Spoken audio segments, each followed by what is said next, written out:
This is the side pocket, and this is the side pocket notch. I will stitch till here, till here. This little bit, when you stitch little bit, don't stitch.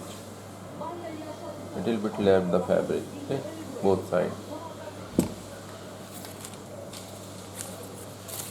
And this is the collar, only for the marking. Only for the marking. This is a collar fusing.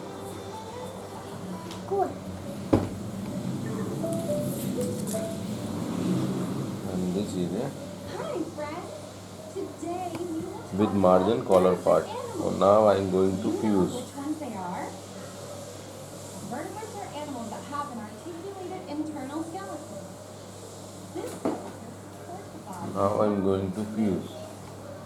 Vertebrates are classified into 5 groups: mammals, birds, fish, amphibians, and reptiles.